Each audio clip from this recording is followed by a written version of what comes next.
Okay, guys, welcome to this reel on TikTok, Facebook, Instagram, wherever you found me, Twitter.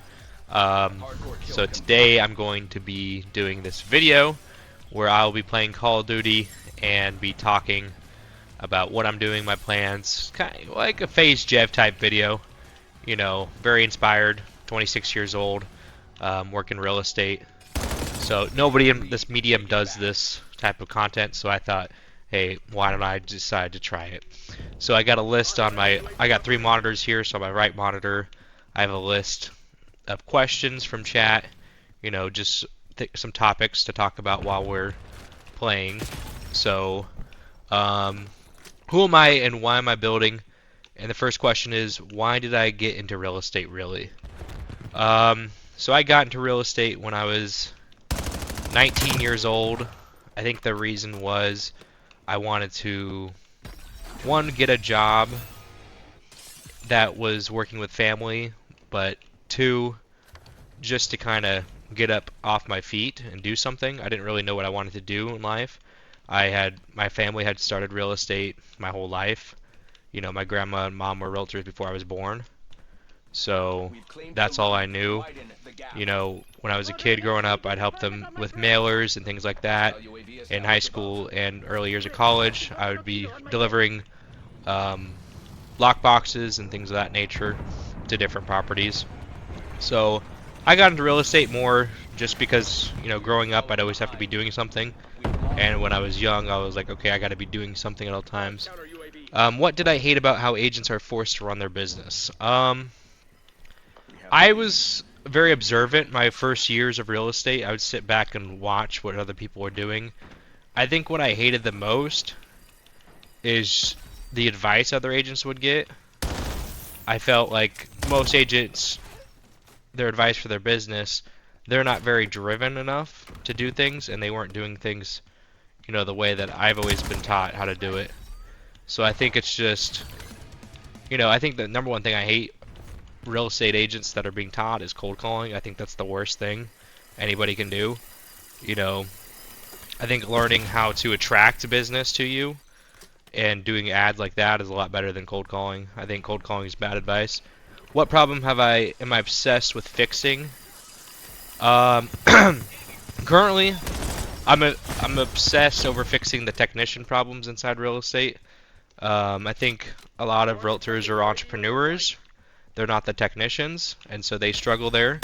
So I'm obsessed over fixing, you know, technical problems for agents inside of real estate. And so that's my problem that I'm obsessed over, is fixing solo agents' businesses.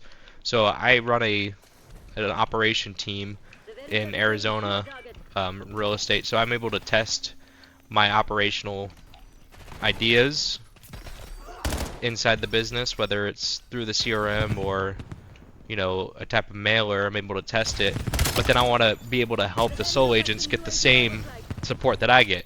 You know, I'm on a team with like 14 people on it, so if I want to go test it, I can go send a Slack to 5 different people, and, you know, 5 different departments are working on it at one time.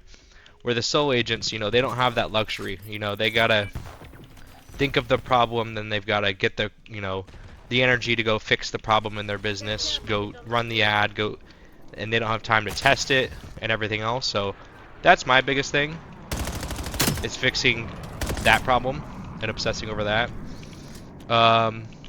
What would I still build even if I wasn't paid? No, I'd still build this. I mean, a lot of this work that I'm doing now, I'm not being paid for it. I'm being paid by, you know, some of the clients I'm working on, but some of the testing I'm doing, you know, I'm not getting paid directly on some of the stuff that I'm doing, right? So in our business, I'm probably one of the lowest paid persons in the business because, you know, I'm delaying my payments and my things by just building systems and growing and learning, because I'm a big believer of the work that I'm doing now and the foundation I'm laying, and, you know, just the experience I'm getting at 26. It's gonna pay off big in my 30s. Like I am going to predict by the time I'm 35, I should be making about $1 million a year in income. Like, I'm 26 right now, and the things that I've learned in the last year and a half, like, I've already increased my income. I know how to increase it even more, but right now I'm laying the foundation so I don't get stuck at a plateau of 200, 400, 500,000. I want to get to that plateau of 1 million, and I know how to get there, so I'm trying to get there. My actual, where do I want to be in 5 years? Where I want to be in 5 years from now is, I want to be in a good financial position with high enough income where, you know, I don't have to, I'm not worrying now about money, but where, you know, my whole family and, you know, have kids and just like the whole family not worried about money, right? Not just me, but everybody not worried about money. That's where I want to be in 5 years. You know, I want to be, you know, our real estate team producing, you know, in 5 years we should be about 9 million GCI is my goal. I think it's very doable. I think we can be there. We're gonna get there.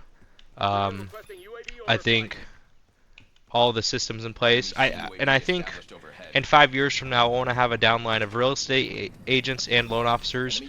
About 200 real estate agents, 200 loan officers in my downline in 5 years would be my goal. What does winning actually look like to me? Winning for me is not losing, right? So I hate losing no matter what. Like that, you know, I usually am very vocal, but right now I'm just kind of just not really paying attention too much what I'm doing. I'm just kind of talking, but also playing at the same time. But winning to me is just not losing. To put it in simple terms, like losing to me, I hate it.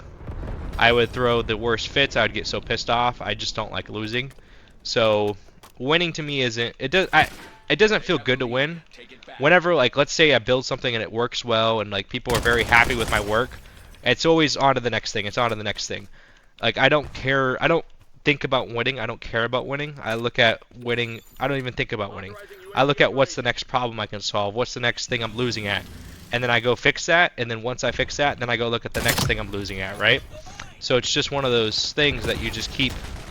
I don't even think about winning. I just think about what I'm losing at and how to get better.